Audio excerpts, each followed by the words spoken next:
And I think there we go. Um, yes. So in the first year of using Insight, a lot of us, I'm sure, are just learning the way, yeah, and Saul as well, the best way to use Insight for the most effect. And it does take a lot of pre-planning, if you will. Um, so what we'd like to start with today, though, is discussing how to use the ACT resources for Insight. Whoops, I'm a little bit slow here. But before we begin today and talking about the ACT resources, I'd like to show you how you could access, or how you will be able to access, this webinar in the previous PLC webinar. And what you need to do is go, you won't do it right now, but you will in the future. To access these, you'll go to the AP Insight homepage, and then go to the Strategies menu, right there in the upper right. And then you'll click on the Connect via the PLC webinar series, and that will bring you to the webinar series page. There we go. And there you can access all available recordings, and thus far there's only been one, which was recorded in November, this past November. So there's really no need to memorize all the things we'll be going over this evening. And after tonight's PLC, today's recording will also be available there. So tonight we'll be talking about two main things, and is the AP Insight. Whoops, my computer is having some problem.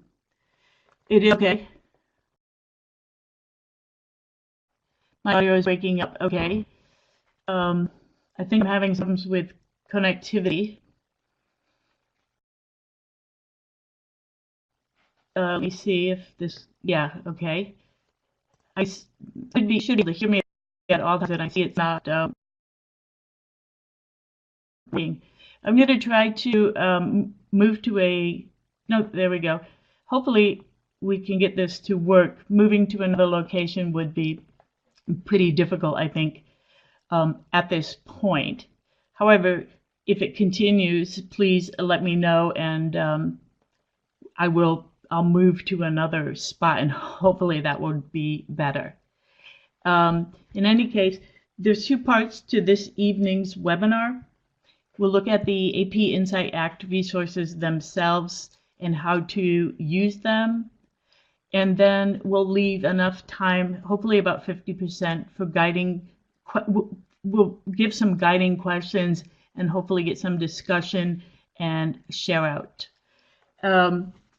So let me move to the next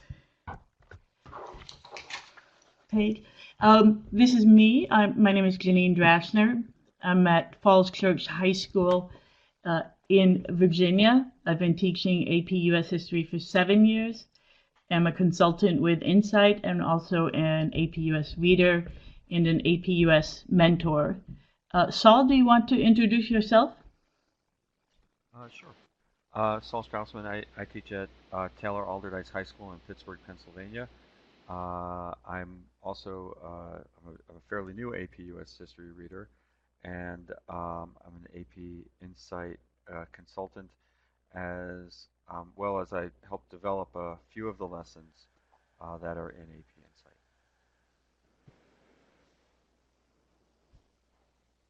Okay. Thank you, Saul. Hang on, let me. So the objectives for tonight's PLC, we would like to give you the idea, or discuss with you the idea about the feedback, and we believe the feedback to the students from their assessments is going to be the most important piece for helping students improve, helping them know what they don't know and what they do know, and all of those things. And to put that into practice, AP Insight includes active resources that provide students with timely and actionable feedback targeted at specific misunderstanding. We will look specifically at that this evening. Am I still cutting in and out? If you don't mind, can somebody let me know? Because I have no idea. Okay. Okay. I'm going to try to move the computer. Okay, sorry guys. And I will be, hang on, I'm just, Saul, if you want to talk for a moment, I'm going to move upstairs. And hopefully that will help. Hang on a moment. No.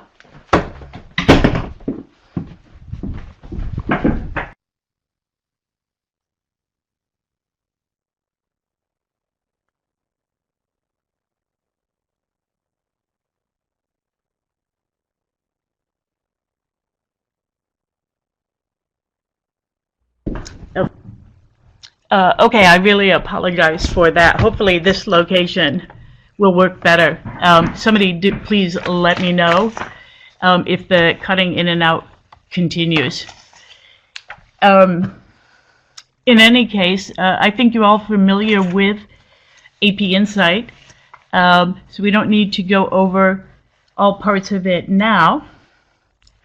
You know, of course, about the challenge areas, which are the areas that are difficult to teach and difficult to learn. And there are 10 of those, as you know. And AP Insight uses formative assessments in order to identify where students misunderstand, where you can tell what they know, what they don't know, what they understand, what they don't understand, what they can do, what they can't do. And there's several pieces to this. And I'm trying to get my papers back in order. Hold on a moment.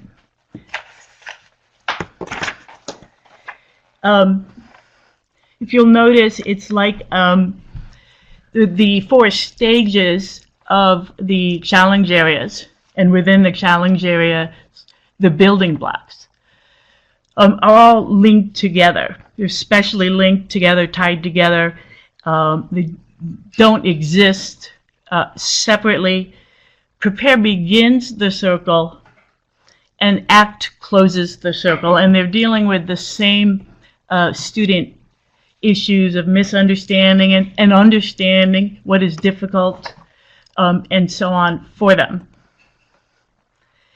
And the key to the ACT resources will first be feedback that the students receive from AP Insight, which gives it to them right automatically. We'll just note at this point that it's students that reflect on their misunderstandings, on the formative assessment, on the results they get back from the formative assessments. So the first key is to reflect, and you see that in the right-hand side, and then act. So reflect and then act. Moving on as far as the feedback, which is again the key to this. The first step in the ACT process is receiving feedback. And the feedback the students receive comes from the formative assessments that accompany the building blocks within the challenge areas, as well as the overall challenge area assessments. We want students to be able to process the feedback, not simply receive that. And in order for that to be useful, the feedback has to be useful to the students in order to have the best chance to increase learning and understanding of the topic and skills at hand. So the 3 keys to feedback being useful are that it is timely. In other words, not several not a day or several days later, but right there at that moment. And Insight provides that feedback.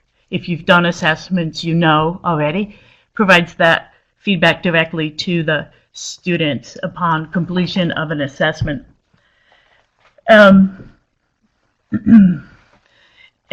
the other is that, well, the two others are that they are specific. The feedback is specific, means it's specifically targeted at the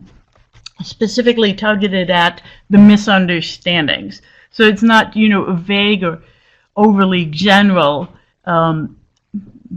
feedback. That's not really very helpful. And it also, the feedback, students know they can see what the next step that they need to take is, so that they can either overcome the misunderstandings, gain the skill they are still practicing, what have you. Okay. Although all of these things that have just appeared on the screen on the left provide feedback from AP Insight to the students, we're going to focus on the next steps guides and the ACT resources.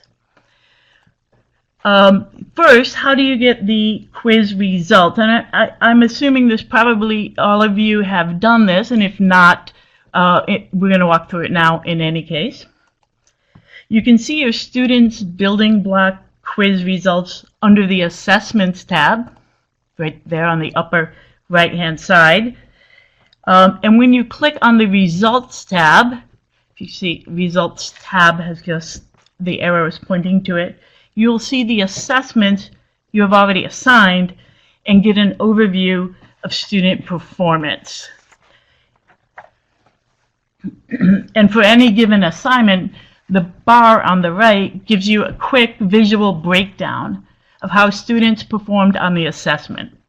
It's divided into red, yellow, and green, and each colored section shows the number of students who performed at that particular level. Red naturally indicates students have multiple misunderstandings, yellow that the results were mixed, and green that they understood and demonstrated success on most or all of the questions. Along with this, you'll see all the way to the right an overall performance level for your class, the colored square or circle. At this point, we'll look more closely at one quiz, and it's from period 6 and deals with labor strategies and changing continuity over time, which is building block B within the economic reform movement's challenge area. There are 3 questions on this particular assessment. 2 are multiple choice questions, and the third is a short answer question, which is pretty typical of the building block quizzes, although some are only multiple choice, as you know. We'll look specifically at the first multiple choice question, which has to do with industrialists and labor unrest. Let's take a look at that. You would click on a particular question, bring up, what it does is it brings up the question as well as the correct answer, and there you can see how many students chose each answer. And then an explanation is provided as to what it suggests about the student's understanding for those who've gotten the correct answer. And what you may have noticed about students' answer choices for this particular question, if you look here, it looks, and this is one my own students did, it looks as though the good majority of the students understood and demonstrated that they did understand the excerpt and were able to choose the correct answer. That was in classroom performance. If you were to click on student performance instead, if you follow the arrow there, you'll see your students' names. Mine are blocked out here, as well as each student's answer choice for each question and whether it was correct.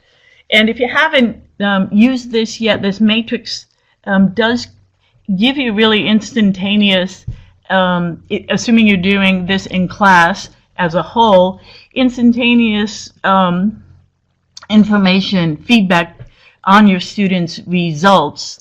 And in this case, I can see that, part A of the short answer question, that my students really misunderstood that and weren't able to, even the higher level students weren't able to get the right answer. When you click on a correct answer choice, you'll see the question and the corresponding explanation about likely student misunderstandings. When you click on an incorrect answer choice, you'll see the question, the correct answer indicated with a green check mark, and, whoops, I think that was no, there it is. Answer with the green check mark, and the student's incorrect choice. So had we clicked on the A back there, this would have shown up. That two of these students selected that answer, A, which was incorrect. But why was it incorrect? What does it suggest about what they understood, or knew, or didn't understand and didn't know? Okay, which is very helpful to you as a teacher, but they also get the same information. So being provided with the explanation for what the student may misunderstand and struggle with is very helpful information. And if it were, what was the other one selected? If we had clicked on a student who answered D, then we would get the explanation for that, why that was incorrect, and why, more so what it would suggest about students' understanding or misunderstanding at that point. What can you do to help students who have this misunderstanding?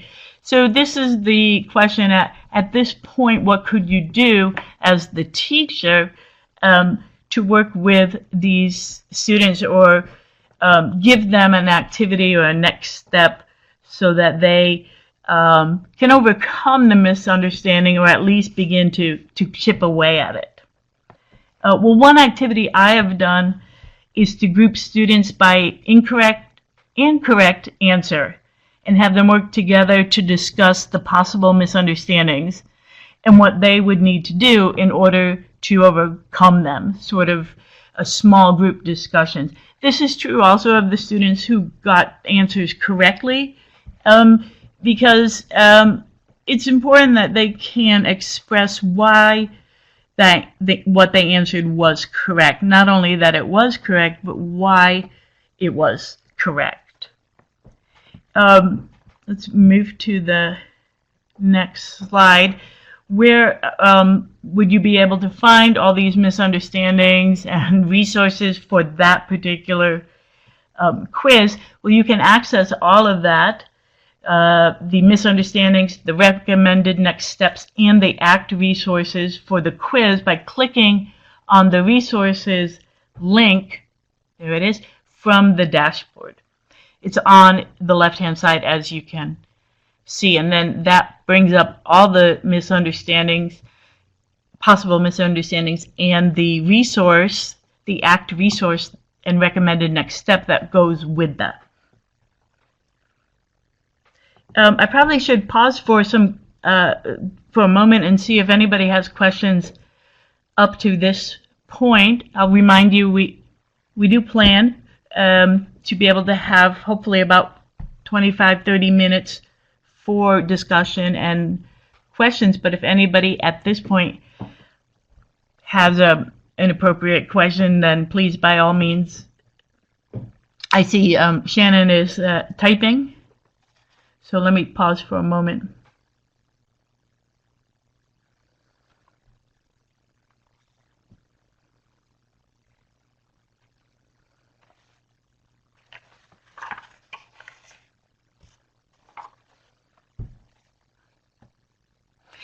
That's a good question, Shannon, and unless you are grading them in real time, which is possible. I have not been able to do that yet. The feedback is going to have to be, I would think, unless you can score it, all of them quickly, I would think either for the next class period, which, right, you're right, that takes away the timely part, or something that they can do that day, and you give them a deadline, I don't know, 9 p.m. or something. And I have done things like that when the assessments, when we're not able to finish the assessment in class, then I do have them do that for homework, and I give them pre-instructions on the what to do with the feedback and the next steps. But it is equally important for the SAQs, right? Because that's a large part of the exam as well. Saul, do you have any advice on immediate feedback for the SAQ? No, similar to you, Janine. I've tried to make the students or try to encourage the students as a homework assignment to do the SAQ so that I can go in the next morning and immediately grade them before their class starts. I'm fortunate that my A-Push classes are in the latter part of the day, so I actually have two opportunities to sit and grade those assessments, and so that time permitting at the start of class, they can log in on our class set of iPads when I can get them, and they can check to see what's going on in terms of how they did. Yeah, I think also, if I'm not mistaken, students have the ability, teachers can utilize this option. You can say, yes, no.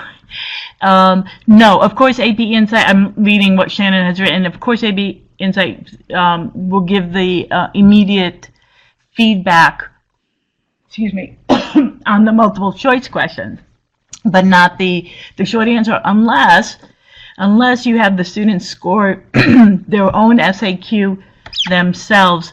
And I think, I can't really stress enough, I find that extremely helpful for students, because not only are they scoring their own SAQ and seeing where perhaps they need to overcome something or change something, they can also see when you use that, then they can see what answers would be acceptable for that particular SAQ for A, B, and C. And I might be mistaken. I think they have you have to use a certain setting, but I believe they can score their own. If not, I suppose then the only other option, because I really do like students scoring their own, I think it really gives them the opportunity to understand what is being looked for, and whether they responded accordingly. I suppose you could always print that out and share that with students, but I believe, I could be wrong, that there is an option for students to score their own. There. And no, you weren't missing anything, Shannon. Moving along, as far as the student view, and if you're wondering what the students can see, they can see almost exactly what you see as the teacher on their dashboard. They see the question, the correct answer, their incorrect answer, and the explanation, again, of the possible misunderstanding or misunderstandings. They also have the next steps guide, the blue arrow there, and the link to, and they can link to the ACT resources or recommended next steps. There that is. So here we're looking at what students can do with the next steps guide, because the next steps guide is not geared toward a specific building block it's a template. It's a blank template that students can use to record their reflections on. Because again, before with the feedback they receive, the first thing for the students to think about is to take a moment to reflect, or maybe a couple moments, a few minutes, and you know, see why they answered a certain answer, whether it was correct or incorrect, and if it was incorrect, what that might indicate about a misunderstanding. So the next steps guide gives students the opportunity to reflect on what they've learned, as well as to commit to the next steps that will help them overcome those misunderstandings. And this exercise develops within students the ability to recognize when they struggle and to figure out ways to fill the gaps in their knowledge independently. So this allows the process to be more student driven, which is one of the goals. So independently, they'll not independently just figure out ways that they're going to try to overcome the misunderstandings, but those would be provided for them. The first thing is they write down their reflection for every question, whether they got it right or not. We all know students sometimes guess on the questions they got right, so the reflection step is to help students strengthen their understanding of the reasons their response was the correct response. You will probably need to, and there's where they would fill in the reflection sheet. Again, it's not geared toward us. It's a general form that you can use for any building block that you have completed, or that the students have completed. You'll probably need to model the reflection process for students, especially in the beginning. And many students will need to see examples of reflecting and what they are expected to write about. So many of them don't know just instinctively what you are expecting from them if you are using this. I'm looking for, I have a student sample here myself, which, having moved to a new location, I cannot seem to put my hands on, but I can tell you I don't use it all the time. I do use it, I pick and choose the quizzes, but the students have gotten used to using it and reflecting, which is, I think, a wonderful thing for students and probably teachers alike. And it's a step that I wouldn't skip. I would at least teach them how to do this. But the one student I was talking about, he filled it out for actually this question. I was looking it over with him. He got both questions correct, but he was able to describe in some detail his process for selecting an answer, and it was process of elimination. Plus, he specifically said what he knew and what he didn't know. There was a great example of answering a reflection question and filling this out. So we're still in the process. Not all students of mine are comfortable with it, but it does take practice and time, and the teachers modeling how to do it. So again, as I said, I don't do that with every quiz. Some students, some teachers may do it with every quiz. I don't know about, perhaps let me pause and ask you guys in this group, do you use the reflection piece? Do you use the next steps guide and have the students write down their reflections? If you want to respond in chat, that would be fine.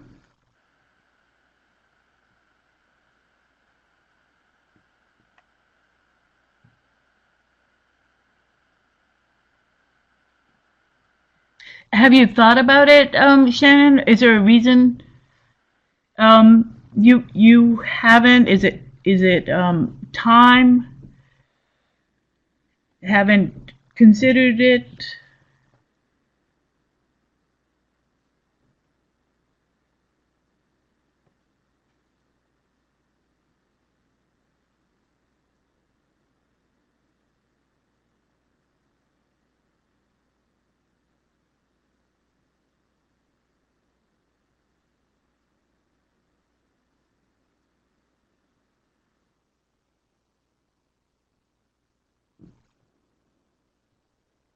Yeah.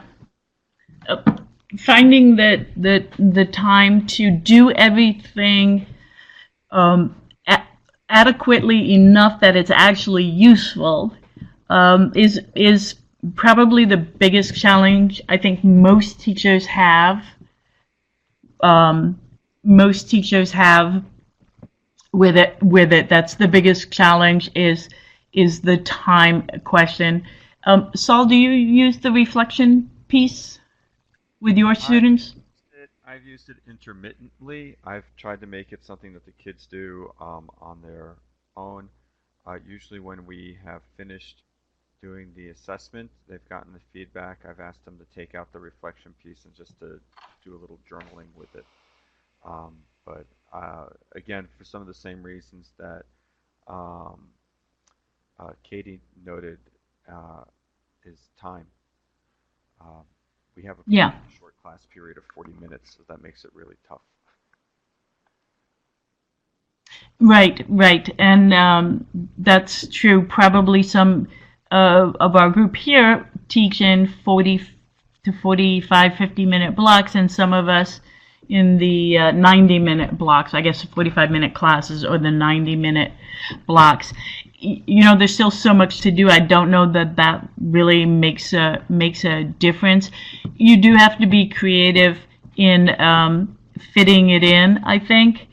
Um, I thought Katie was responding there. Okay. You do have to be creative in fitting it in, and it may be something that is used, as you said, Saul, intermittently. Okay. I understand, Katie. It's funny.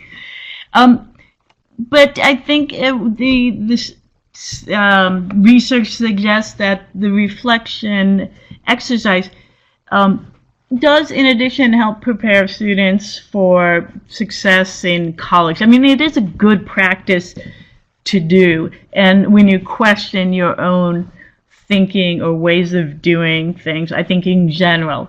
But even if students get only minimal exposure to this type of analysis and self-reflection, I think it's a helpful introduction to the skills that will be important to them later in high school and in college and probably in life. It's a good habit.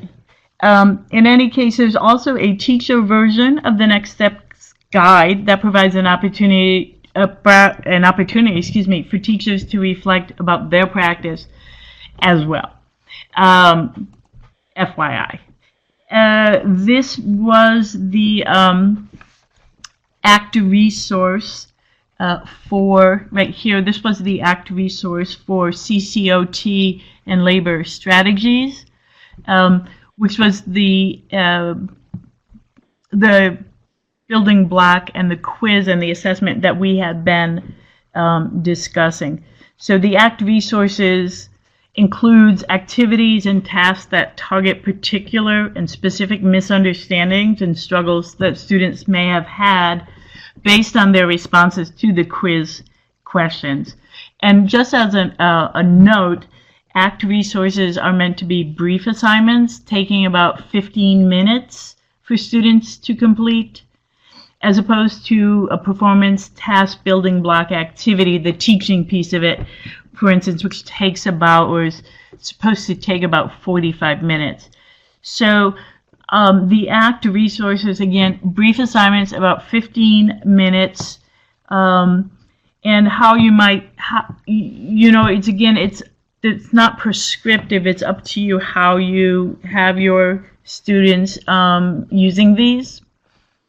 and what your expectations are, and whether they choose which resource they will complete, because sometimes recommended next steps, there could be more than one thing. In this particular one, again, I don't think I have that paper in front of me anymore, but the idea was to make sure students understood that they had to back up their argument with specific evidence. It also, maybe students misunderstood or mixed up change and continuity. This form, which I don't know how well you can see it, addressed those things. It had students, the information it expected students to fill in to finish the chart, address those misunderstandings. And so the question of giving over general information as opposed to specific evidence, making sure the evidence linked back to the argument. So that chart worked on all those things. That's just one example. And again, you also see the bar here. Check. The student can see, I'm sorry, not the student, but the teacher can see immediately, visual check how many students. So again, in this particular question, the majority of students got it right, but you would also, regardless of what the answer is, I see 7 that had not finished it at this time, and this is one of mine. They have finished it. And sometimes what I will do, again, I think I've said, particularly if the students are doing the assessment for homework or it's to be done that night, what I like to do, and again, there are many different ways of doing it, is it's because it's formative assessment and it's about learning. I don't make it a summative test that, okay, the grade is based on mastery, because the point is not to show mastery so much as discover where students need to work on mastery. So the point of it is not to penalize them, I suppose is the best way to say it, for wrong answers, but to help them. How do they then get credit? Well, for me, it's either the assigned reflection piece, correct or not correct answers, and incorrect answers, a next step has to be completed, whether I assign it or they self-assign.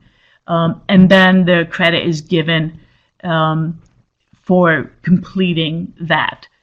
Saul, did you want to chime in on do you grade these? Do you give a grade at all? No, I don't give a grade. The grade is doing the assignment. So I treat the formative assessments here as homework assignments. If they're assigned out for homework, and then like you do, Janine, my students are a mixed bag. So homework completion is sometimes an issue. So I use the recommended next step for the student as an extra credit assignment, so that they can help their grades out. I have a lot of struggling learners in my classes, so they struggle with the material. No, I understand, and again, it's not prescriptive. There, as teachers can use things the way that works best with their class, and it may even within a teacher's groups of classes, I suppose you could be doing different things, although I think probably most of us have similar groups of students in our classes, throughout the classes. As far as the discussion and share out, I've gone a little bit over, and I apologize for the early problem with my computer.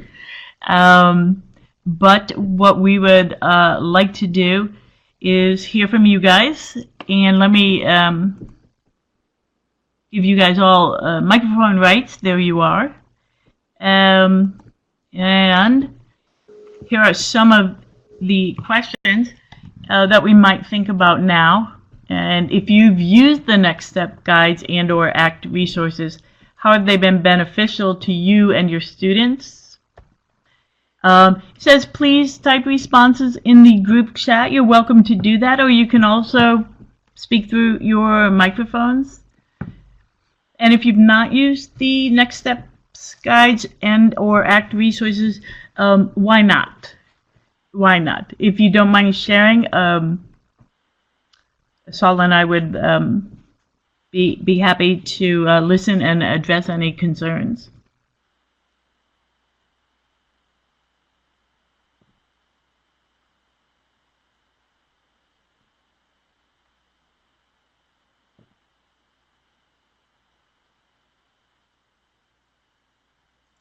Oh, Katie, I'm sorry. Is that true of, I know Saul can hear me. Can others still hear me okay?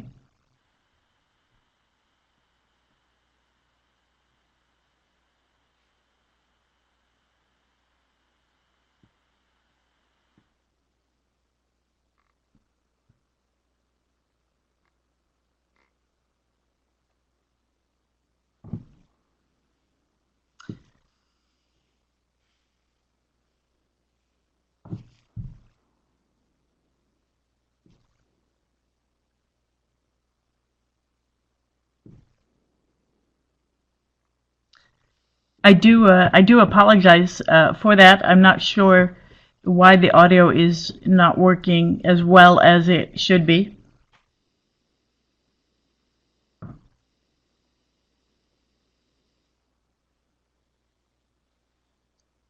But once again, if you have any comments you'd like to share about your use of the Next Steps guide or the ACT resources, we would welcome those for sure.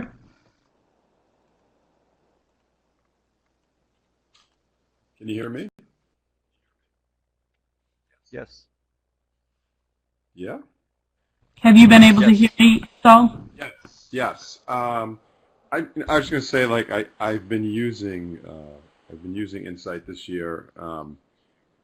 I find it on some levels I find it very helpful for the students. On other levels, it's pretty. It can be pretty overwhelming. There's a lot of material, which I think is good. It gives you a good choice of what you want to use.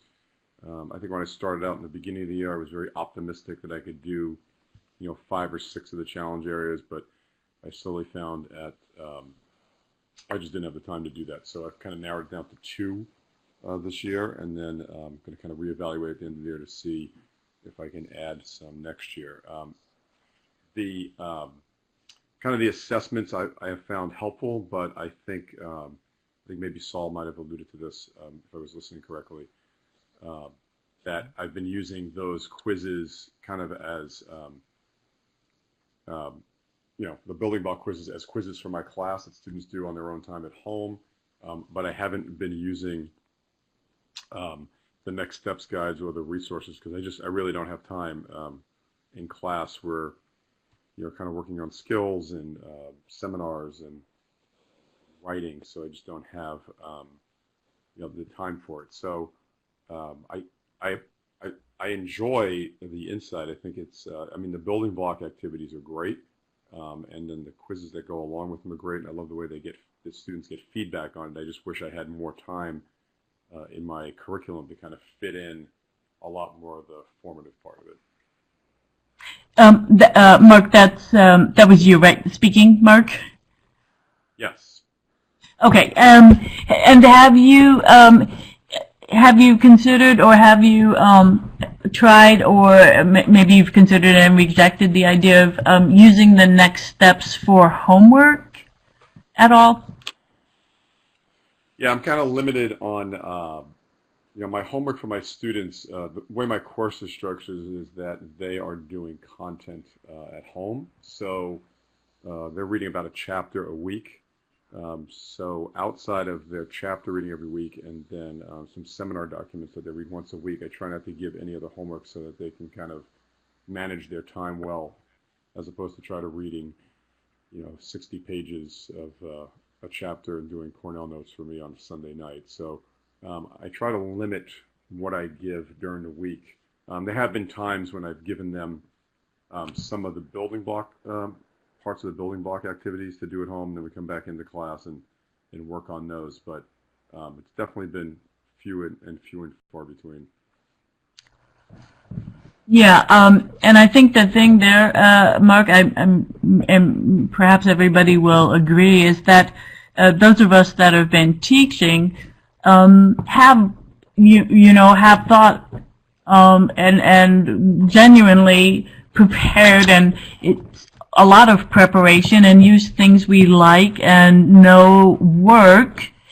And when we sometimes try to, if we sometimes try to just add in insight, then that can be difficult. I think the trick for myself included, this being my first year as well using it, is trial and error throughout the year. Mark, you said you got down to 2 challenge areas.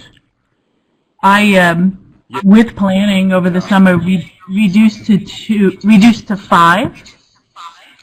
But that I've had to skip here and there, but 5 is, I thought, was reasonable for the first year, and it's been tight. It's been I understand what you're saying. Yeah, I'm an insight consultant also, and I remember the training in Chicago. We talked about the only way this program works is if you really get. It's not something you can just open up and say, hey, what am I doing today? So you really got to kind of embed it in your pacing and in your curriculum. And the thing that I found at the beginning of the year was I tried to kind of embed about 5 of the challenge areas and the building blocks. And the building blocks took me longer in class to cover than I thought they would. And so I was kind of bleeding over into other periods. And that's when I made the decision to say, okay, let me just kind of really narrows down to like the challenge areas that I know traditionally my students struggle with, like the economy and government, and some other things like national and American identity. But I found it very helpful. I as of right now, I definitely intend on using it next year as well. I think that teachers really need to decide, how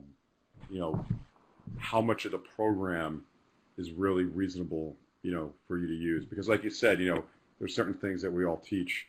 I've been teaching the course for 9 years, so there's certain things that we all know that work. And so how do you kind of supplement what you're doing with the Insight program? I mean, the one thing I would say is not to just use, the building block activities, because without the quiz parts, I don't think that students get, they won't get the feedback that they need to see, if they're mastering the understanding or not. And if I may, Mark, I think that goes back to the point I mentioned earlier about it really being a circle, and when you take out pieces of it, it's not a genuine circle anymore, and they link together in ways it's a lot of information to digest, right? But they link together in ways we may not even see, from prepare to act, and act closing the circle. But I agree with you that certainly without the assessment, because that's the piece that I think makes Insight so worthwhile, that it is able to respond to students quickly, and then again have the ACT resources available, the misunderstandings. Again, finding time, it's understood, but maybe starting with even trying it for one, Mark. I don't know, just and seeing if that would work for you. Yeah, and that's one of the things I got to consider for next year as I kind of plan out to figure out. I think what's probably going to end up happening next year is I will probably go with the 2 challenge areas that I've worked with so far this year, because so far they seem to be working pretty well, and that should free up a little more time. I think I got caught at the beginning, just trying to jam. I think I had 5 or 6 of them, and then about by about the middle of mid-October, Right. I thought this is crazy. Like, I'm going to end up just doing Insight stuff, and that's it. And that's not the purpose Right. of it anyway. So I think it's not so much an supplement or but it can take the place of, but that does require a lot of advanced planning, and it may require just getting through the year and then doing your own summer reflection, like that worked, that didn't work, I'm really going to focus in. I guess the danger is that picking like pieces here and there, you're not going to get the full effect of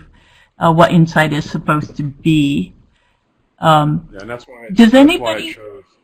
Yeah, no, I was just say that's why I Right. chose. I went through and I picked the challenge areas that I knew, I could get through the year, and then I knew that in Yeah. past that students struggle with, and then I just kind of stuck Hmm. with them and committed myself to do it all the way throughout the year, and then kind of reevaluate over the summer. Understood. Understood. Does anybody have questions for me about anything to do with the next steps guides and the next steps resources and the ACT resources? And you can type or speak.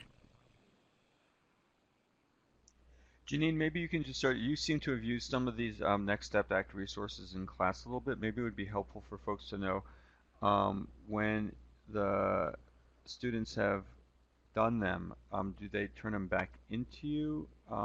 Is it an assignment that you've had them do outside and then bring back into class, or is it something you've gone over with them in class? So I have the same issues that everybody else has, and that is finding the time in class time to do that. And I'm also pretty conscious about not overloading them with work, as Mark was saying, and I know you were saying earlier. But again, not having the time in classes, I have assigned it to students, which again they could either pick which resource they were going to use if there was a choice, or there would be, I would say, find the pick the next steps activity for the misunderstanding you've had. For example, that chart, so if they got that question wrong, I think it was two questions that would cause it, two questions, if they got the incorrect answer, it would suggest the chart. And they have completed it and brought it back. Now, I do give them, for example, it depends, but say 10 out of 10 points. 10 out of 10 if they've successfully complete. Getting it wrong is no shame or no problem. But if they successfully complete the next steps, which all of them that have been assigned it have, maybe they're very concerned about their grade, I think. Maybe that is why. But I've also assigned some of the building block work as homework to do before we do a particular building block in class. And the last one was something that had to do on CCOT and populism, which is the role of the government. No, it's economic reform movements, which I chose as one that I thought was students would struggle with, that they did struggle with. But in any case, to answer your question, so most of that is done at home, or if they stay after school in my room, they can do it then.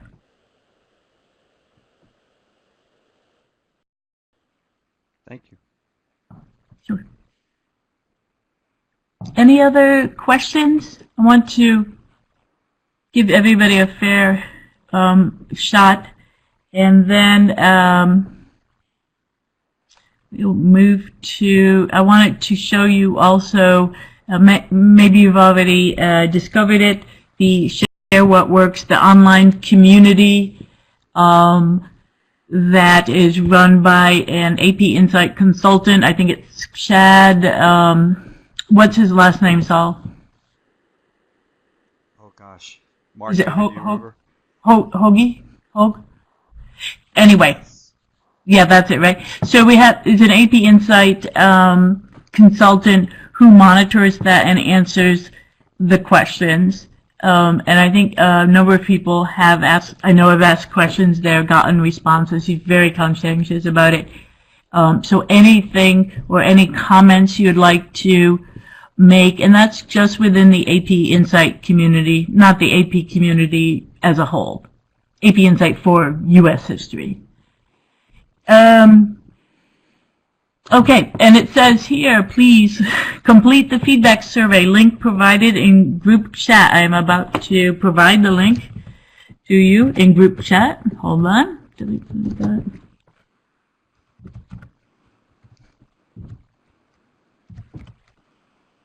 And if you don't mind filling it out, I think I have that right.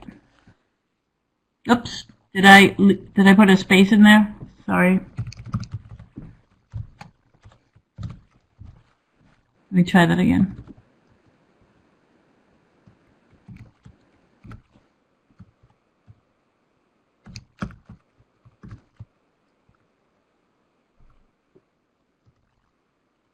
There we go. If you would kindly fill the feedback survey and any other questions, I'll be available for about the next 10 minutes. If anybody would like to type a question after you're done with the survey or before you do it, or just use your microphone.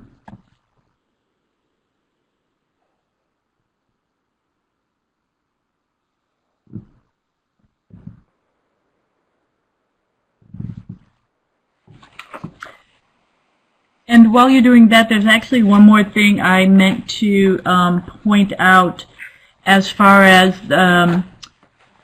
resources to help close the gaps or overcome the misunderstanding students may have, your students may have. And this may be just if you have a feeling students haven't gotten the idea or still struggling after a building block is completed. At the end of each building block is a close the gaps, a page that talks about closing the gaps. And they mention or recommend different readings, different videos, different websites students can go to, or specifically practice a certain skill. They can check out this resource or that resource. So it's not an ACT resource or an after or next steps, but it is right at the end of the building blocks. So for each building block, you'll see some suggestions about closing the gap in student knowledge, understanding, or skills. And I found those to be quite helpful as well.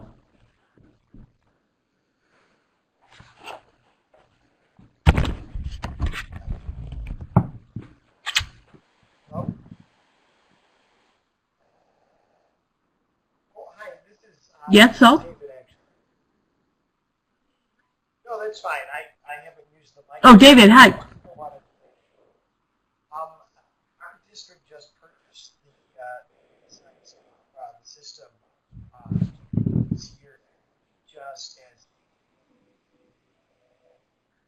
David, could you speak up a little bit?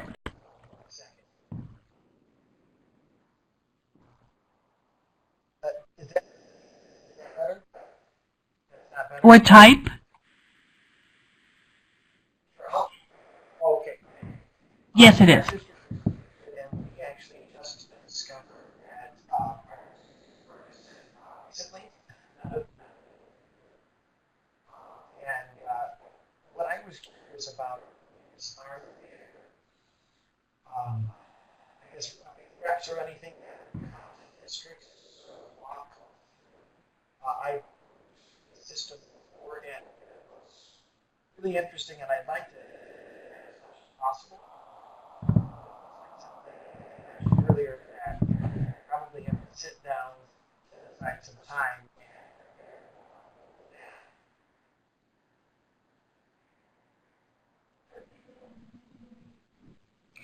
David, I'm losing you completely. Is there any, oh, thank you, Mark. You have a great evening, too. But David, would you mind typing that? You cut out. It's probably what I sounded like earlier. Your microphone must have cut out. Thank you, David.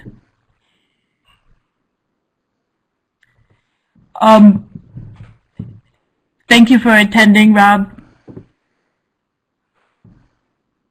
Have a good night.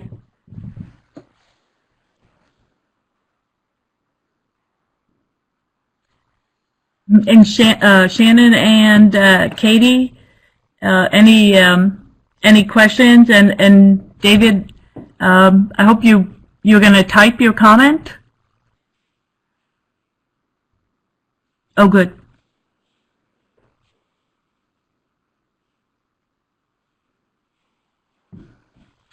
Well, thanks for coming, Katie. Have a good night. Okay, David, let me see.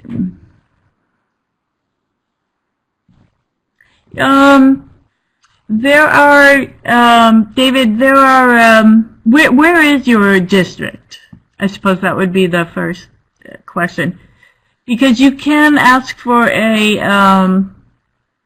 for your district, you can ask for a workshop that goes about 6 hours. And the consultant would go through the entire insight process. So 6 hours is quite a long time. Go through, take the time going through what each piece is for and how to execute it and so on. So definitely, I think that is available. Yeah. Saul, would you say Ivana for that? Saul? Oh. To help David, would that be Ivana to get in touch with? I don't know what happened to Saul, but I'm going to type her name, David. Ivana Cullinan. Oh, good. Of AP, oops, AP Insight. Yeah. What happened to your microphone? Saul, are you out also? David, where is your district, David? If you don't mind sharing.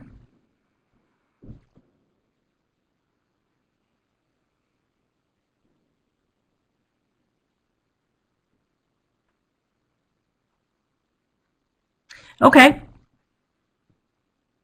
David, I did 2 insight trainings in Florida over the summer and one in Atlanta in the fall. So I know definitely we've been in those areas. One was in the Panhandle, though, and one was on the East Coast by Daytona. But Southwest Florida, yeah. Yeah, if I felt comfortable switching to, actually, David, I think if you use this email address right here and ask about that, and I think you could direct that to Ivana Cullinan, and she sets everything up. So absolutely, especially for the district, I think that's a wonderful idea. And the insight trainings I've done, David, they've often been, they bring people from all over that area, from different high schools. So it sounds like that would probably be similar. I don't know how big your district is, but we often have district and county directors, social studies directors, advanced studies director, as you are, coming as well.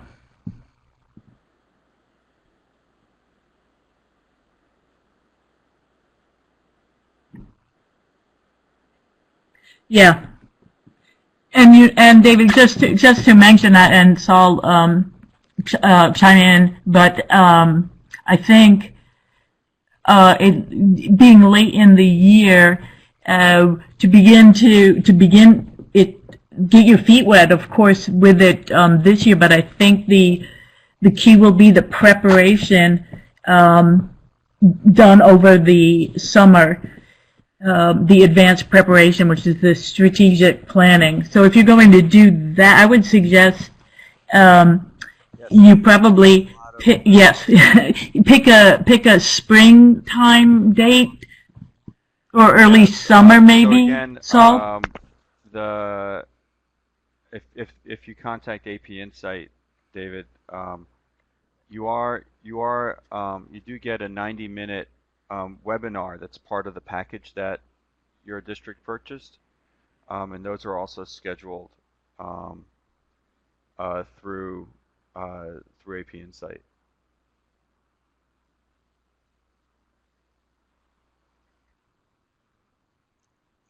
Is that a one-on-one, Saul? Is that like a personal? Yeah, they're scheduled. Is that something else?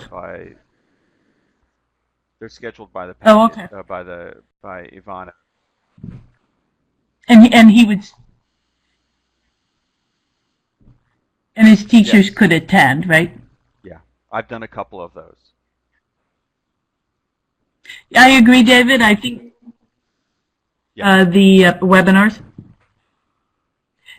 But to David, to what you're saying, I think that's I think that is the best way. But the webinars Saul is mentioning are a good way to in the meantime for teachers to get their feet wet. To get started, it's a good way to get. What's that, Saul? Yes.